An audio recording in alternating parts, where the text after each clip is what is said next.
Word on the street is custom controllers suck. Not gamepads like the Microsoft Elite 2 or the DualSense Edge, those first-party premium gamepads, but all those third-party companies where you can spec out a custom in a builder. AIM? Yeah, they should have aimed because they're constantly missing. Cinch? I wouldn't trust them in a pinch. Carbon? Yeah, a bunch of plaque and carbon buildup over there. Buds Mods? Who the fuck even are you? Are you? Evil? Yeah, your quality control is sinister shit. Battle Beaver? You cannot touch my beaver. Mega Mods? You're going out of business, enough said. Modded Zone? Extremely expensive, nefarious pieces of plastic. Get a Grip Gaming? Yeah, you should get a grip on your pricing. Hex? Yeah, I'm pretty perplexed at the specs. Building a controller from ExtremeRate? I refuse to go on a date. HYPR? Get him the fuck out of here. Scuff? Quite simply, we've had enough. Did I forget any more of them? They suck equally as well. Your favorite controller company? The one that's in your hand or in your desk drawer, sitting by your console or your PC. It's a chunk of crap. Let's get it.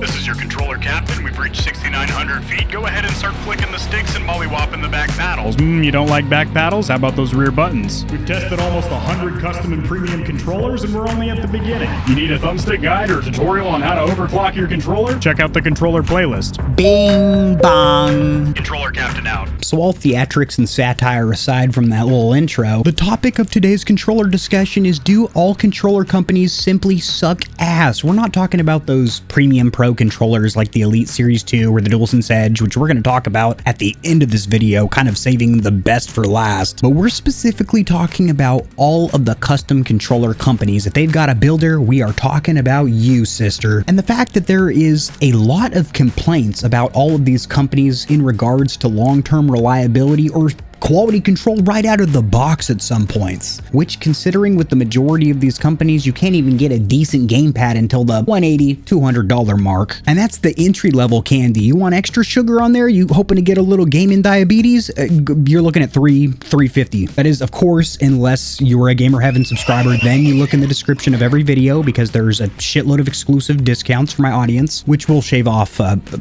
some of that sting. But what we're talking about here today, as you stare directly into these brown eyes, is the quality control reputation of all of these custom controller companies and how and why it is so shitty. And I believe this breaks into two parts, which will be separated in the video's description, chapters or timestamps, so you can bounce around. Although if you do that, the parts might not make sense, so just hang out where you are right now, get comfortable. The first one being that these custom controller companies literally actually do have really bad quality control coming out of their factories. And the second point being that customers of these custom controller companies, meaning people that have spent their hard-earned caps, their shekels, their ducats on these controllers, are a lot more outspoken, which might be construed as whiny, complaining, just constantly bitching, but there is obviously a lot of valid concerns, and when you hear a lot of repeat complaints over the same things, HYPR's done this, or AIM has done this, then there's definitely some credibility to those issues. There's definitely a lot of unique experiences that have only affected a handful or maybe one individual. But there is no denying that with all of these custom controller companies, A to Z,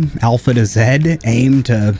I can't think of any controller company that starts with Z. Maybe I'll start that one and I'll have the worst quality control of all of them. They'll break in your hand when you get them right out of the box. So the reason I think a lot of these custom controller companies have really subpar quality control is they were a really niche product back in the day. So about 7 or 8 years ago, last console generation. Now custom controller companies are getting way more popular. I do believe a lot of that was beneficial due to Scuff, who after getting acquired from Corsair and having all the man meat in their marketing campaign, being able to put custom controllers in people's faces. A lot of people know that Scuff exists, but don't know that other custom controller companies exist. There's dozens of them out there, and I test and review them comprehensively on this channel, and then I compare them amongst their competitors, thrash them against each other, throw them in the crucible, the gauntlet with each other.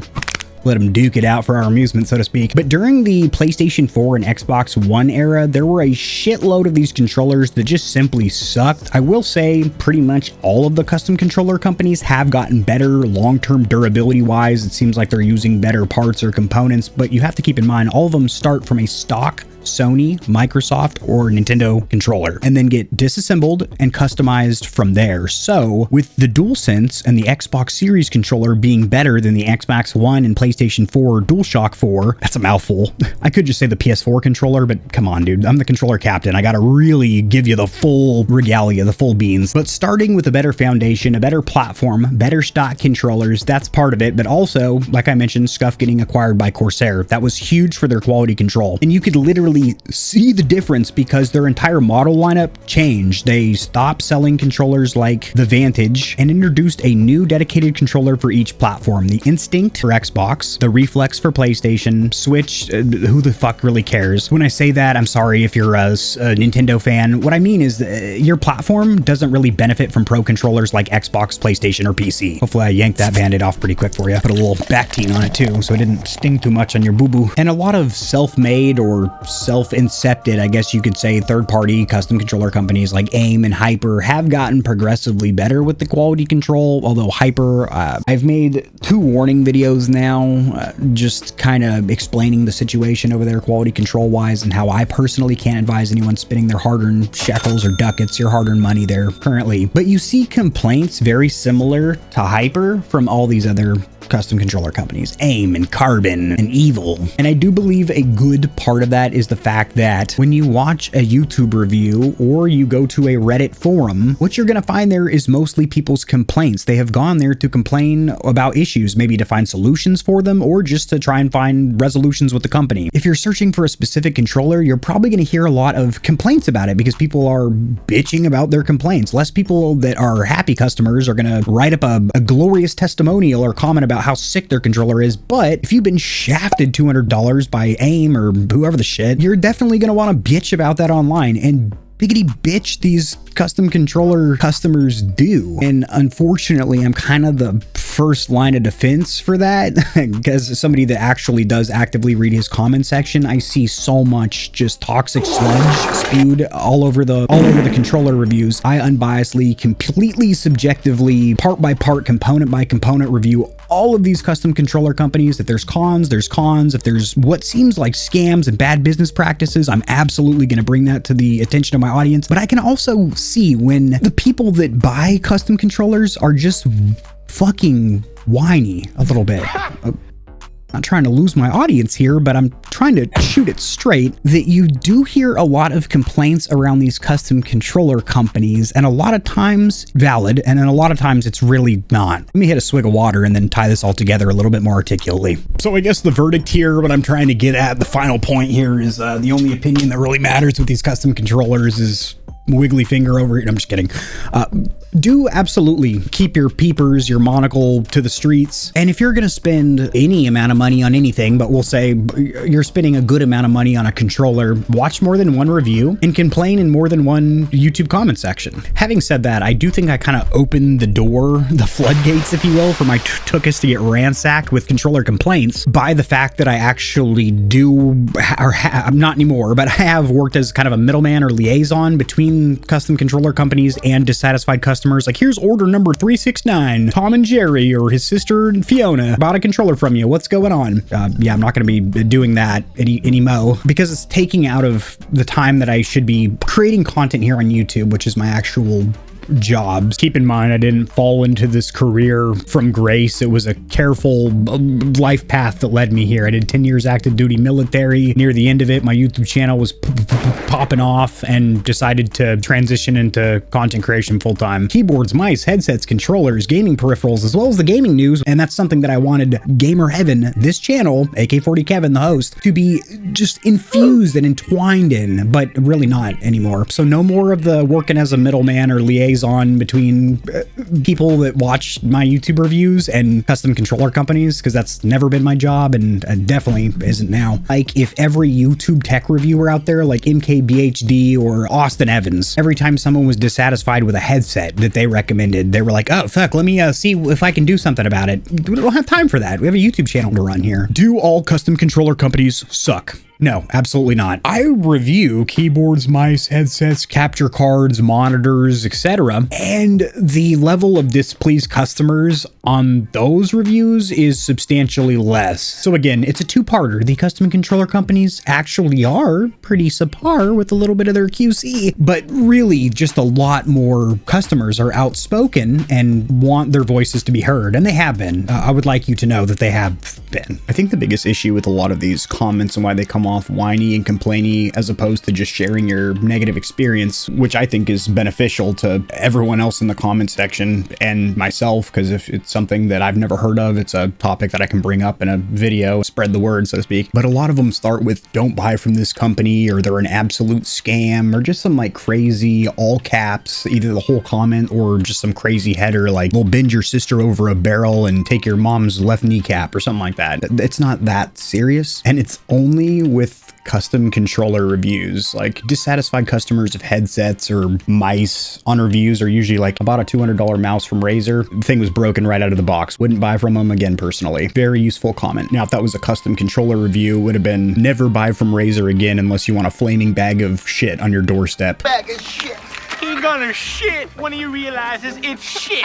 Who got the lighter? You might not see all of these comments as a viewer of the channel and then somebody that reads the comment section, if you're one of those viewers that gives a shit about the comment section and checks those out. Because if they're crazy and there's a bunch of just cussing and it's all caps, if it doesn't get deleted by the automatic bot moderation on Google/YouTube, then why would I leave something like that? But by all means, any valid complaints or even like long review style comments, I love those. I usually heart them and, "hey, thank you for sharing your experience, brother or sister." But them other kind of comments that start with "fuck HYPR and the horse they rode in on," those don't really get a lot of love from me. And I said I was going to mention the premium or pro controllers, so not the customs, but one size fits all customs like what you get from Razer or the PDP Victrix line. Those also have quality control issues, but it seems not as much, with the grand exception of the Microsoft Elite 2, which is notorious for coming out of the box with stuck face buttons, broken bumpers, and stick drift. And unfortunately, for the longest time, the Microsoft Elite Pro controllers, the first version and then the Series 2, held the same 3-month warranty as a standard Xbox controller, which now has been extended to a year for all Xbox controllers, so the regular stockers that come with your console, as well as the premium or pro controller. But those have the worst quality control reputation. Having said that, mine I've owned since 2019. I'm definitely in an odd camp here. I've taken that sucker apart on camera for a couple of projects, videos. I use it frequently. It has gotten a lot of stick time. I don't know the exact hours on the modules, but it is a lot, probably more than potentiometer modules should get out of them. No drift, no issues whatsoever. Having said that, I did find out recently that on the Microsoft website, you can register your controller and then pay, I believe it was $20 or $25 to extend the warranty to 3 years for the Elite Series 2 controllers. So that's really cool. I'm probably going to make a little short form video about that just to get the word out. As for the DualSense Edge, the other first party offering, this one being by Sony, not Microsoft, I would deem that it hasn't been out long enough to really stamp it with a quality control reputation. I will say, since it has been out January 26th of last year, I have been scouring the internet, investigating any complaints about the DualSense Edge, and the only one that I've really seen is people getting stick drift, and then the replacement modules from PlayStation Direct and Amazon being out of stock, so they can't use the main feature, which is the swappable thumbsticks. Other than that, if you haven't been plagued by stick drift like myself, I play a lot on my DualSense Edge, a lot. It's one of my go-to PS5 controllers. I personally haven't gotten a touch of stick drift, but if I do, I'd be screwed because I never stocked up on those replacement modules, and they are frequently out of stock. I know I didn't have to tell you to do this because you were gonna do it anyway, because it's expected, but comment section, do your thing with it. If you enjoyed the video, liking it helps it to get seen by more gamers, so this information will reach and assist them as well. Much like the back of the TV, I've got plugs for all of my socials down there in the description below. And your wallet will greatly thank you if you check the description, because there are exclusive discounts on a ton of products, including controllers, KontrolFreeks, keyboards, mouse pads, clothes, and energy drinks. And keep in mind that you, the viewer, keep this channel running. The more stallions and stallionettes trotting around the stable, the better, so mollywop that subscribe button like it owes you money, and we'll have the same amount of fun tomorrow.